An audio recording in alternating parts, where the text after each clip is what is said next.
patut diduga ada menteri yang secara sengaja melakukan intervensi kepada Ketua Mahkamah Konstitusi Anwar Usman pada saat memeriksa perkara nomor 90 tahun 2023. Inilah yang merupakan awal dari adanya pelanggaran terhadap prinsip-prinsip konstitusi yang secara nyata diperlihatkan tidak hanya oleh presiden, namun juga lembaga penegak hukum lainnya.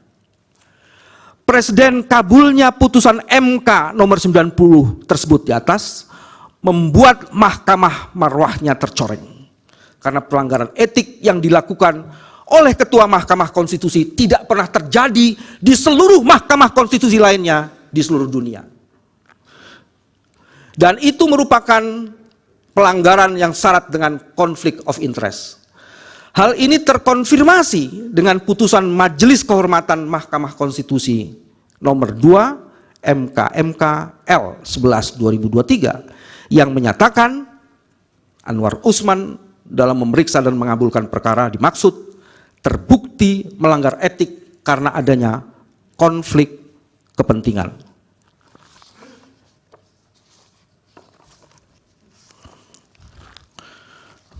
Sebentar majelis. Ada tulisan yang sudah saya siapkan. Oke, saya lanjutkan saja. Ini yang penting bagian ini majelis soal penyalahgunaan bansos. Mohon peta soal bansosnya disiapkan. Penyalahgunaan bansos dengan melanggar Undang-Undang APBN dan dampaknya bagi perolehan suara pasangan calon. Pelaksanaan Pilpres 2024 juga diwarnai kecurangan dalam skala yang masif yang melanggar konstitusional, yang melanggar prinsip-prinsip konstitusional, yaitu prinsip-prinsip konstitusi, yaitu pemilu yang jujur dan adil. Terbukti dari kebijakan Presiden mempermainkan anggaran negara untuk menggelontorkan bansos secara jor-joran dengan, dalam tanda petik, membeli suara pemilih bagi kepentingan elektoral pasangan 02 yang notabene adalah anaknya sendiri, dalam hal ini wakil presiden, calon wakil presiden. Kebijakan ini dalam prakteknya melibatkan struktur pemerintahan dari atas sampai ke bawah.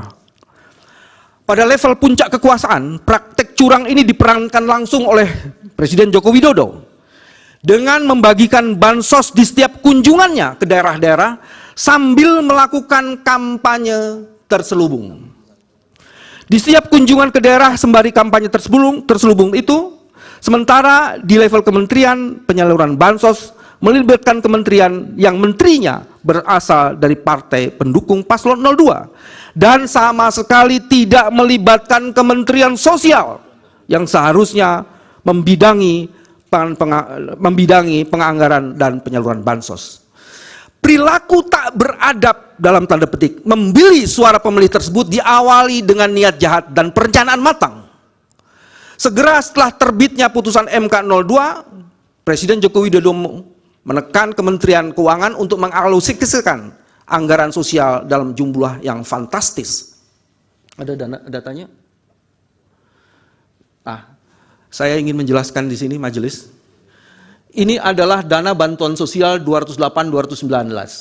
Kalau dibandingkan antara pemilu 2019, pada saat itu situasinya sangat tenang, dan dengan pemilu 2024, itu akan ada dana sekitar naiknya luar biasa sekali. Itu naiknya bisa sampai 180 triliun. Kalau kita bandingkan dalam masa pandemi, itu ada angka 498 triliun. 2024 itu tidak ada masa pandemi. Tapi kemungkinan luar biasa sekali. Dan dibandingkan 2023 saja masa normal, itu ada kenaikan hampir 53 triliun. Data ini ingin menunjukkan politisasi bansos oleh Presiden Jokowi itu terkonfirmasi dengan meningkatkan anggaran Perlinsos secara signifikan di masa pemilu. Ada yang menarik di situ. Lanjutkan di ini selanjutnya. Pada Februari 2024 di halaman 3 huruf F, mendekati masa krusial pemungutan suara Pilpres, politisasi bansos itu untuk kepentingan 02 kian menjadi-jadi dan menggila. BLT El Nino dicairkan 3 bulan sekaligus menjelang pemungutan suara.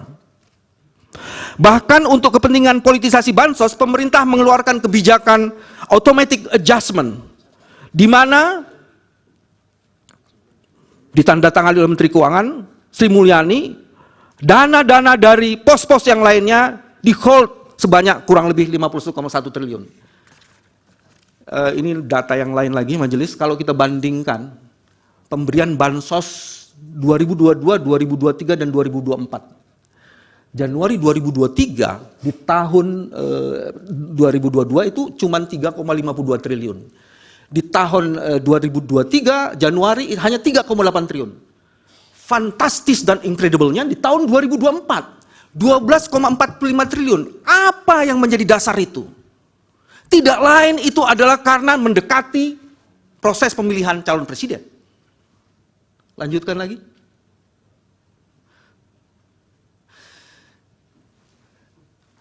Ada peneliti yang membuat penelitian sangat baik yang berkaitan dengan pork barrel politics. Ini dibuat oleh Arujo 2021 penelitiannya, ditulisnya, penyalahgunaan sumber daya negara oleh politisi seperti Bansos dan dalam hal ini Presiden serta BLT itu ternyata digunakan meraup suara dalam pemilu. Dan ini terbukti efektif di 5 negara termasuk Indonesia. Ini adalah studi. Dari sini bisa kelihatan sekali penerimaan bansos itu. Jadi seluruh penerimaan bansos itu ternyata kalau dikonfirmasi dan di overlay dengan perolehan suara calon akan terbukti di sini. Dan ini dibenarkan oleh survei. Jadi ada survei di Indonesia yang membenarkan seperti ini. Penerimaan bansos sebanyak 69% itu ternyata mereka yang memilih Prabowo Gibran. Ini faktanya. Ada ini lain? Ini juga menarik, majelis. Politisasi bansos ini oleh Presiden Jokowi ternyata mendongkrak secara tidak wajar perolehan suara Prabowo Gibran. Saya masuk di ujung saja majelis, itu udah di 3 sebelah kanan ya. Agustus 2023 itu majelis. Pertama ada putusan MK, dilanjutkan kemudian ada Pak Jokowi menyatakan kampanye secara aktif dan bagi-bagi bansos.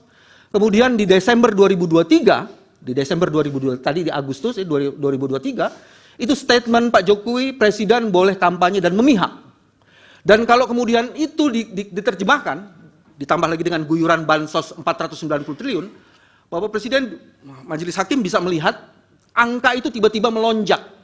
Dari Agustus 2023, di Desember 2003 dan Februari 2023 itu angkanya hampir 20%, 19 sekian persen di 2024. Jadi apalagi kalau bukan intervensi bansos dan mengkooptasi integritas dari penyelenggara negara. Dan yang paling menarik ini khusus untuk Bawaslu, ini juga menarik. Tapi sebelum itu saya tambah lagi. Ini ada di halaman 34, survei LSI. Ini yang tadi disebutkan adalah ini surveinya LSI ini. Menurut survei LSI, 69,3% penerima bansos mendukung Prabowo Gibran. Dan total penerima bansosnya ada 51 juta penerima. Ini survei. Kalau kita meyakini survei quick count, harusnya yakin juga dengan ini. Pemohon menemukan politisasi bansos juga terjadi di berbagai daerah. Ini ada sekitar 7. Saya mau sebut dari nomor 7 aja. Pembagian bansos di DKI Jakarta dengan tas berwarna identitas paslon. Saya tidak tahu di mana ada Bawaslu. Terdapat bansos berupa beras yang memuat calon wakil presiden dan calon wakil presiden. Terus kemudian di Gianyar, Bali, ketika Pak Jokowi membagikan bansos yang diwarnai insiden pencopotan baliho Ganjar Mahfud serta bendera Partai PDIP di sekitar lokasi penyerahan. Dan yang paling penting itu di bagian poin 1, majelis I. Pembagian bansos dilakukan secara langsung oleh Presiden Jokowi dan para menterinya para menteri pengusung Prabowo Gibran di banyak wilayah tanpa melibatkan Kementerian Sosial, baik penyalurannya maupun data yang digunakan. Penerimaan bansos seharusnya mengacu pada data Kementerian Koordinator Perekonomian yang diulangi. Penerima bansos mengacu pada data Kementerian Koordinator Perekonomian yang dipimpin oleh Pak Erlangga Hartarto yang mendukung Prabowo. Selain itu, pemberian bantuan pangan juga tidak mengacu data Kementerian Sosial, tetapi data sasaran percepatan penghapusan kemiskinan di wilayah koordinasi yang menterinya atau kementeriannya adalah bagian dari orang-orang yang mendukung kelompok 02. Ada data lain, majelis, ini juga data yang menurut saya menarik, nanti kami akan berikan. Dampak perolehan suara itu pada daerah-daerah yang tadi ada peta sebelumnya, Pak Jokowi pergi ke berbagai daerah, dan dalam kepergiannya itu 3 hal dilakukannya. Pemberian bansos, mengkonsolidasi aparat, dan kemudian juga melibatkan banyak aparat kepala desa. Coba lihat di sini.